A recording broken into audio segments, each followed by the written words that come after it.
Good morning. Good morning, good afternoon, good evening. Welcome to another episode of LMTV. Today happened to be Tuesday, and we have invited Paul Offord. Paul was with. Better late than never. That's true.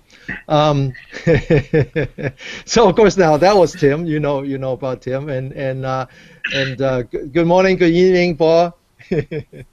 Hi, Danny. Hi, Tim. So Paul likes our humor. I don't know why, but he does. He tolerates me like you do. That's all. Yeah. So we have a little private party today, and we wanna get an update on TribeLab, and also kind of bridging over to SharkFest, which is another event coming up soon, and we intend to do a lot of work for that. So Paul, tell us what do you want to say today? What do you want to talk about? What's so exciting? Well, yeah, I thought I'd give you an update on where we are with the TribeLab project, and we've been working hard on a tool called Workbench, and I'd like to explain a bit about that, and then tell you about our participation at SharkFest. Okay. So let's start with TribeLab. So we now have 500 registered users on TribeLab. In fact, it's a bit more than 500. So it's been growing quite steadily, although it's grown more quickly in the last 2 months actually. Our page hits are hitting around 8,000, which 8,000 a month, which is nowhere near as high as LMTV yet, or Love My Tool, but we're getting there.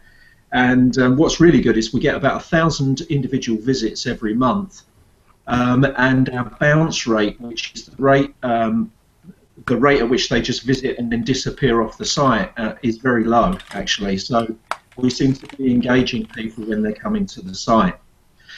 So I thought I'd start by just quickly sharing with you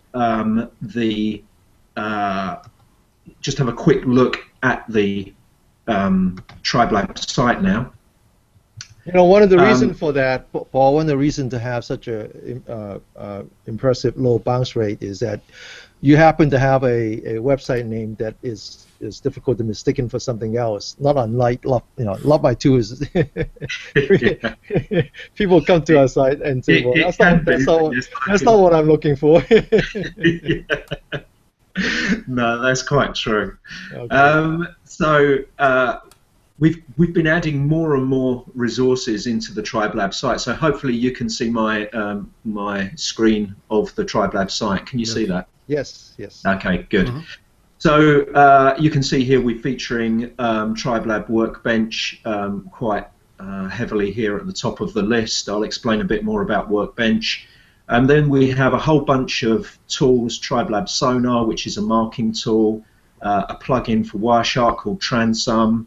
Then we've got some tutorial stuff, more software, more tutorials, and it goes on and on. And we've added a big catalogue of videos, both tutorial-based and use case-based. And what's more, we're also sharing the traces and logs that we use during the use cases, so that actually our community can play along with the, if you like, with the actual use case. So they can watch the video, download the traces, repeat the exercises, and get totally up to speed with doing the analysis in the sort of way that we're proposing. Hey, Paul. What is your overall goal for TribeLab? I mean, you know, in the long run, Okay, 6 weeks, a year, whatever. What is your goal? Our goal is to we're trying to promote the whole concept of evidence-based troubleshooting, and for us, evidence-based troubleshooting is the use of diagnostic data to find problems. So we go to lots of customers where they troubleshoot problems based on their experience and knowledge, and there's nothing wrong with that. I mean, it's very fast. If you've got the right knowledge and you've got the right experience, you can very quickly troubleshoot problems. But the systems are becoming more complex, and the likelihood of you having experienced some of these problems before is gradually diminishing.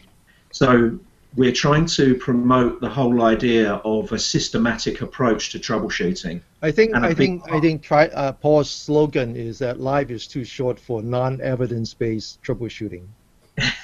Yeah, that's nice and snappy. Yeah, so and of course a big part of that is analysing network traces. I mean, it's core to what we at Advanced 7 have been doing for the last 25 years or 27 years. So it's a very powerful technique, and we love it, and we use Wireshark every single day of the week.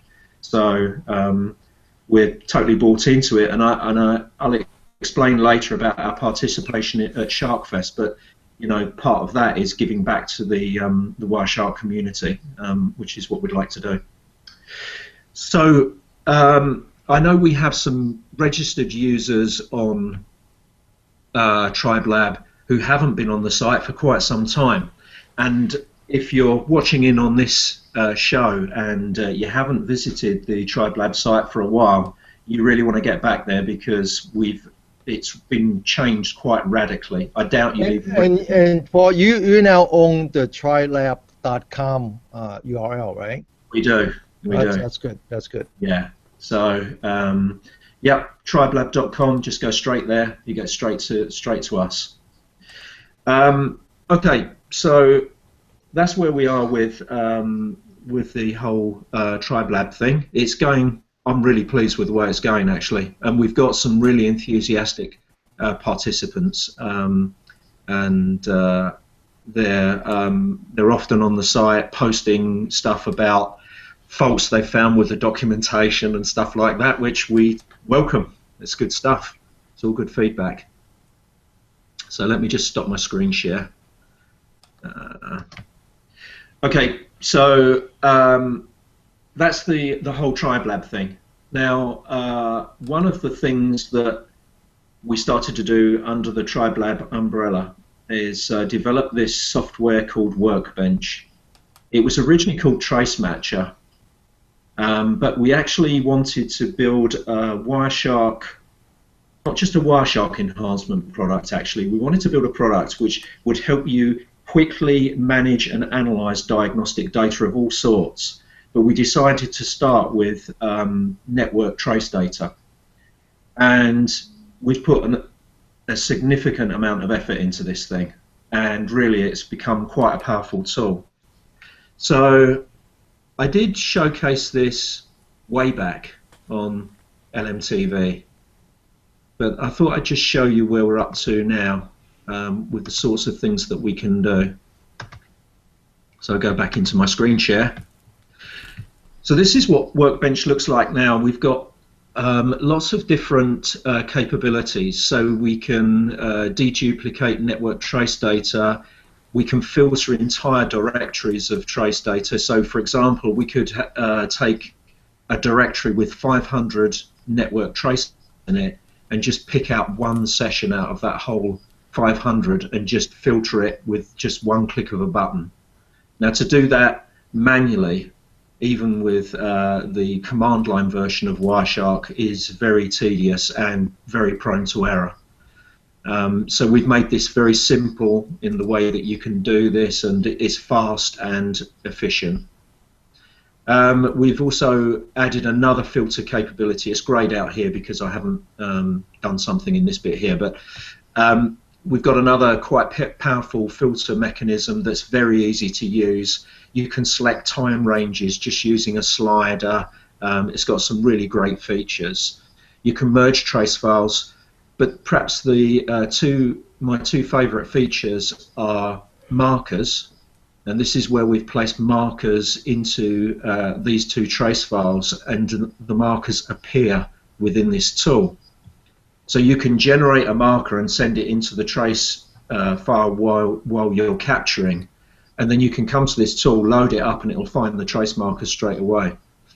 And from here, you can just launch directly into Wireshark.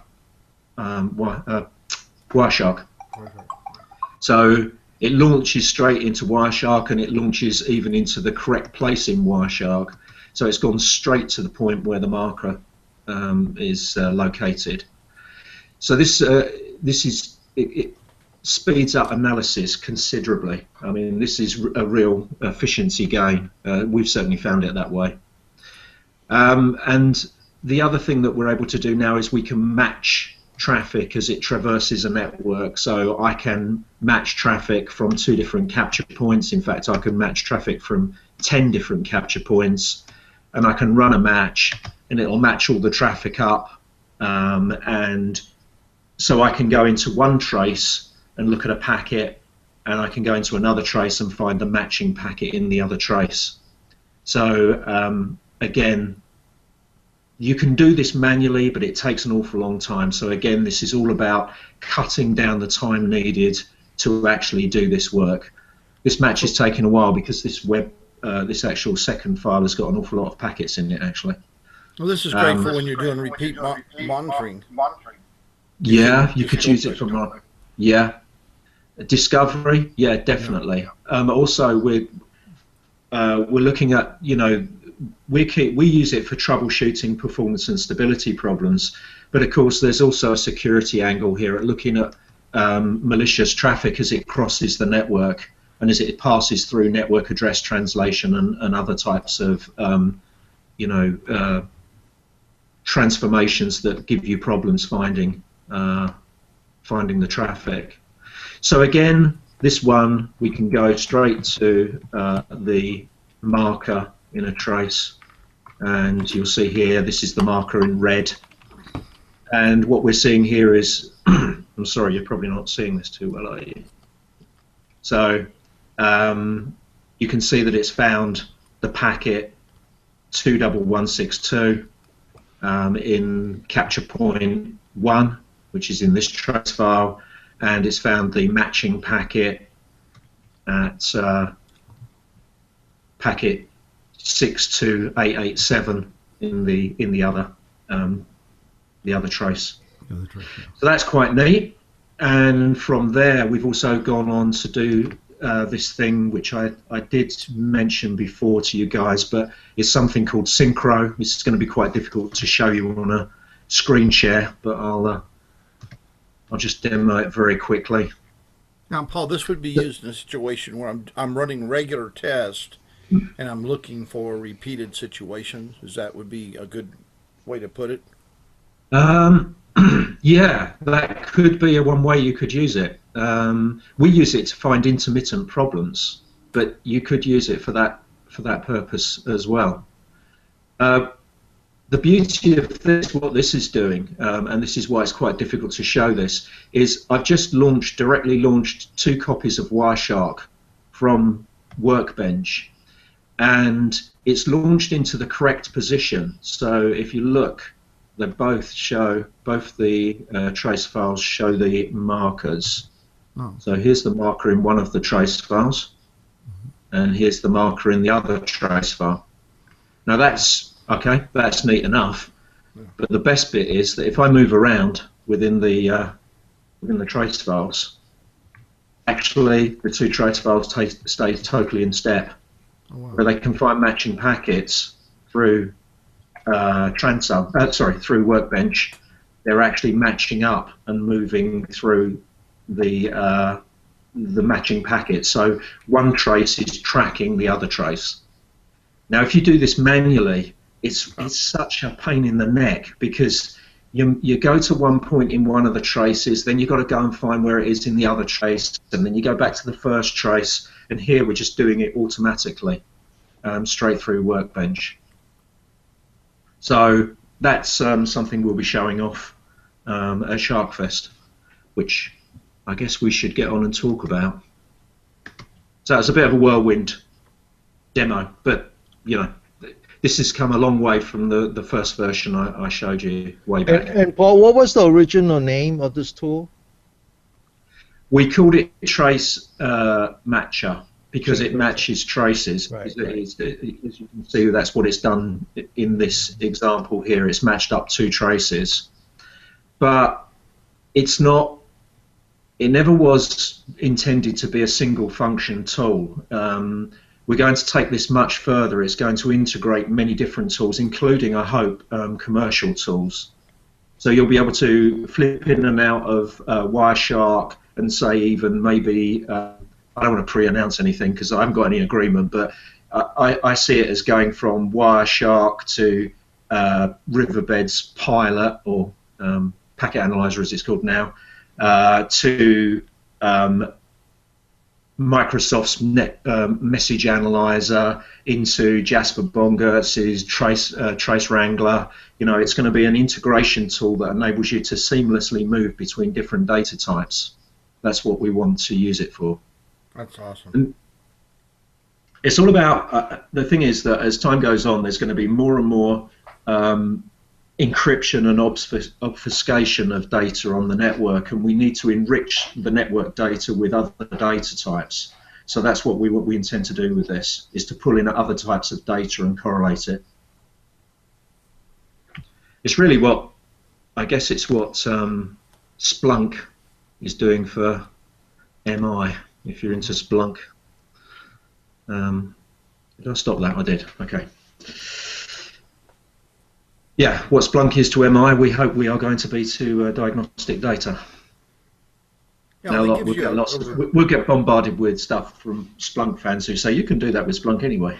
But, I'll run that risk. I'll run that risk. You're adding so much to Wireshark, and you know, you're taking the world's largest open source tool and adding value to it and adding capabilities for people that, like you said, don't want to be able to go out and capture one file and then take another file and go back and forth trying to find, you know, what had been repeated before. Let's find out where it is in the current trace. Yeah.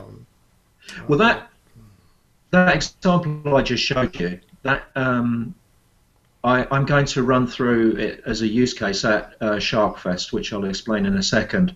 But that took me, I don't know, about 10 minutes to get from raw trace files to the point that I just showed you using Workbench. Before I had Workbench, that would take me, could be 8 hours.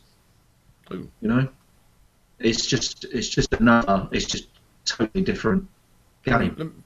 Let me put that in perspective for a lot of people. If it took you 8 hours, it would take probably the regular user 2 or 3 days, which meant it would not get done. And a lot of frustration. The actual answer is that it would never be done. That's right, which it meant, in fact, it would not be done, right? It would not be done, yeah. I think that's the thing. I'm hoping that not only will it speed up activity for people who are familiar with doing this type of analysis, but it's also enabling people who very rarely get the opportunity to do this type of analysis to enable them to do it, you know, because it's there, and we're going to put a lot more workflow type assets into this whole thing, into the whole mechanism. Anyway, let's press on because time's pressing. So SharkFest. I do have I have a couple of slides. I'm not going to PowerPoint you to death, but I thought I'd just put together a few slides on this. So, if that will just start, which it won't. Why is that not? Oh, doesn't like that, does it? There it is. That's not where it was supposed to start. Okay. So we've talked about TribeLab and Workbench and SharkFest, and there's a reason things all together. So I've shown you a bit about a TribeLab and some new stuff about Workbench. Now this year, TribeLab is an angel sponsor for SharkFest. Wow. This was quite a commitment for us, but it's really worthwhile because we want to get Workbench in front of the Wireshark community, not just to promote Workbench, but also to get some feedback and some input into the further development of it as a tool, because we're really keen to hear what people actually want. You know, we think we know what's needed, but we want to hear what people, you know, what others think about it and where they would welcome help. So we'll be demonstrating Workbench, and we'll be running through a use case. So it's a real problem. It's not a real commercial problem because obviously there's all sorts of commercial issues around that. But we've managed to create a real live problem in a system, and we're going to run through the investigation of that problem using Workbench. And we'll be doing that in the Reef and at the vendor showcase on Tuesday evening. We'll also be providing laptops for people to test drive Workbench and to ask us any questions, and that's all happening in the Reef, which is just an area of SharkFest that's set aside for all the various vendors. And we'll be giving away wearable storage. This is just a... Is that USB underwear or what? I'm not going to tell you. I'm not going to tell you. I will tell you after the event, but I don't want to tell everybody what it is yet. But it's wearable storage. So we're giving away storage. I can't remember how big it is. I think it's something like it might be 32 gig. 32 gig of wearable storage. Wow. That's intriguing, isn't it? Yeah. Okay. This is just a screenshot of the system that we'll be looking at, and it's quite a well-known Microsoft system, actually, one of their demo systems called Contoso. And we'll be demonstrating that and using our sonar tool to send markers, and then we'll be investigating the problem, the resulting problem, using Workbench and Wireshark and one of our other tools called Transum. So we'll be running through that. So this isn't just going to be a pitch to sell a product. This is going to actually be like a mini Wireshark session, SharkFest session, if you like. Yeah. By the way, Paul, will you ever integrate Transum into Workbench? Yeah. In fact, it's the next thing on the development list. We were hoping to get it done before SharkFest, but we had to stop development last week because we wanted to iron out as many bugs as we could find in our current cut of Workbench. There's one more feature to go in that isn't in the current sprint release, and that's something called conversation lists. But I believe the code is written, so that should be we should be demonstrating that. But yes, we will be integrating Transum into Workbench, just as you mentioned. So going forward, Workbench will really be that one solution, right? The one thing that so TribeLab and Workbench would be one of the same, essentially, right? Well, I think the main thing is that Workbench will have a lot of quite powerful inbuilt features, but the main thing is we're going to extend the power of it by integrating it with other tools. And it's the constant swapping between different data types that's a real pain if you ever have to do it manually. Because sometimes you have to take it out of, take it out of Wireshark into a CSV, pull it into Excel, pull in some other data from somewhere else. That's what we're trying to avoid, all of that manual, repetitious type of work. Truly enrich all the different data types with other data. So we're going to run, as I said, run our demos like a mini conference session. You'll be able to download the trace files. The approach that we use and the techniques that we used in the demo will be widely applicable. You should be able to apply them to just about any type of performance problem that you might have to investigate. All the tools that we're going to use will be available free of charge because although there are commercial versions, there will be commercial versions of Workbench. This demo will be based on the community edition, which is free of charge. You could even do it without Workbench, actually. So we'll be showing you the main workflow and techniques to actually investigating a performance problem. This is the provisional timetable for the demos for Workbench. The test drive laptops will be available throughout the whole event in the Reef, and then we're running these set Workbench use case demonstrations. The reason they're provisional is because I've got to get Janice to agree to these dates and times. They should be okay, but I'm a bit worried about the vendor showcase because I know they do a presentation at the end of the vendor showcase, and I'm a bit worried that this might overlap, so we may have to shift the time for the later stuff on the Tuesday. Yeah, and you never want to compete with beer time. No. So that's it. This is great. This is great. I mean, you're expanding TribeLabs and adding more products. And like we said, one of the neat things about the Workbench is, you can repeat a test and see how it compared to the last time. Yeah, you could do that. Yeah, you could. Which is great because side by side, you could match up the stuff. Yeah, you could. Because that's becoming important as we get, think what's different about my network, what has changed, especially with security, like you mentioned earlier on. So that's nice to have that ability to instantly compare and say, well, the last time I ran this application or did this test, it took 20 milliseconds, and now it's taken 460 milliseconds. And you actually have dynamic comparative proof there. So that makes that alone is powerful. That's an interesting idea because that's just given me an idea of an additional feature that they need to add into Workbench. So thanks for that. I'm always causing people problem solve. No, that's what I'm looking for. I'm looking for, we're really keen to look for external input into this. Well, I give lots of input. I can't write code though, so it's easy for me to give input. Well, listen, one of the things. Anyway, go ahead, Paul. Let's talk. Oh, I was going to say let's talk about the Shark Fest agenda because I know you wanted to cover that. Yeah. First off, one of my good friends, Lynn Schustic, who was the co-founder of Network General, the sniffer guys. Yeah, he's going to be there talking, and that was my goal when they started Wireshark was to have people like Vint Cerf and Harry Saul and Lynn Schustic and some other people that I know that have made a huge contribution to this industry. And again, that's why Gerald back in the 90s started.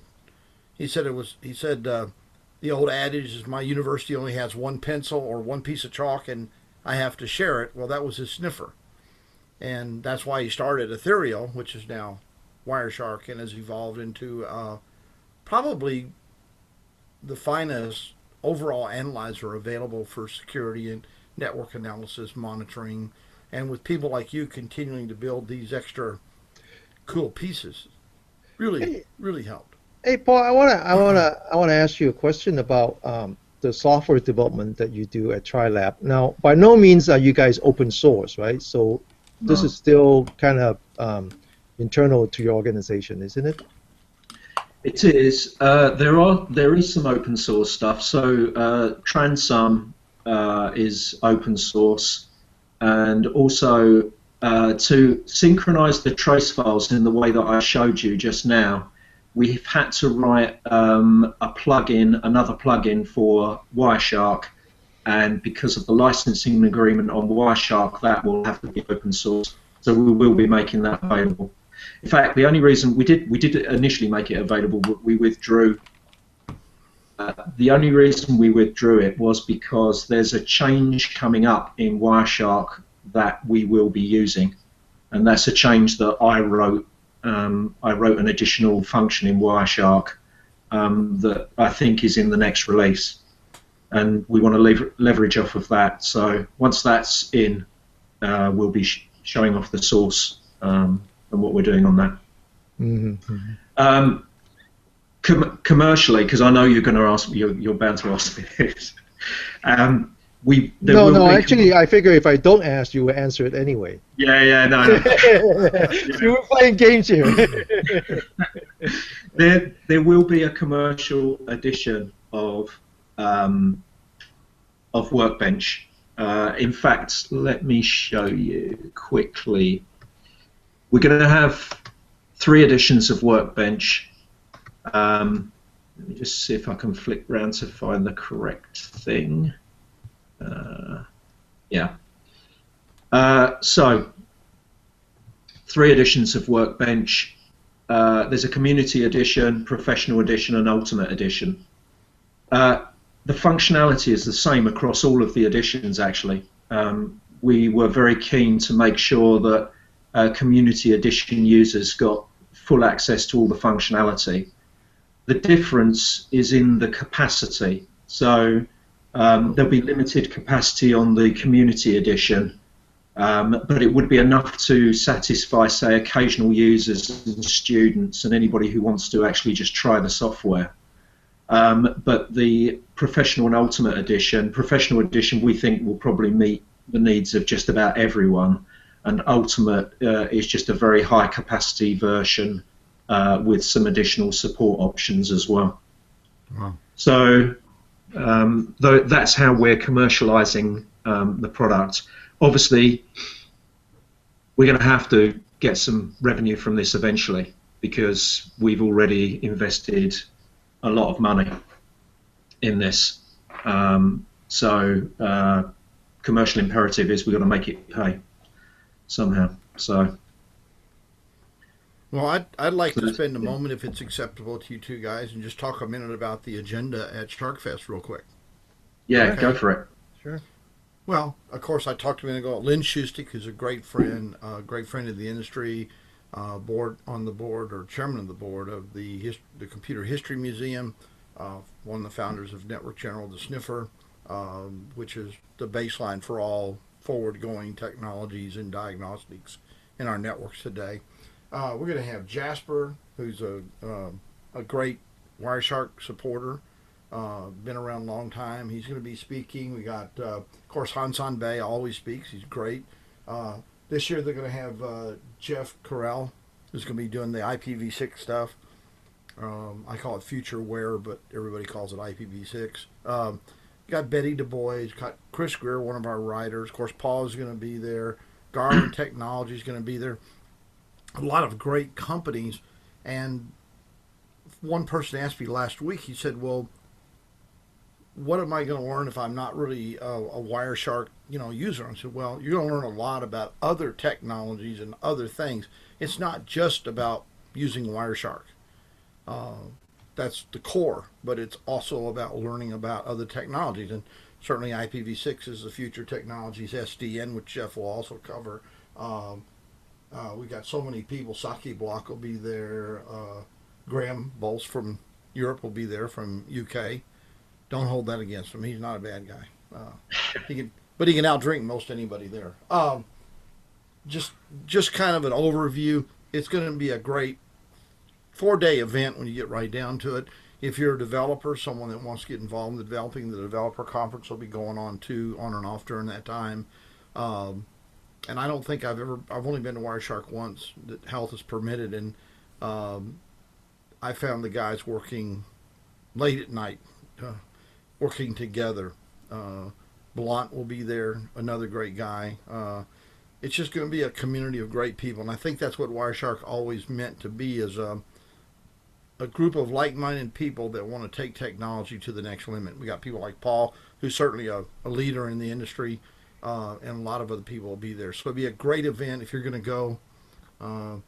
If you're not going to go, I'm sure there's going to be tons of sessions either on Love My Tool or posted afterwards.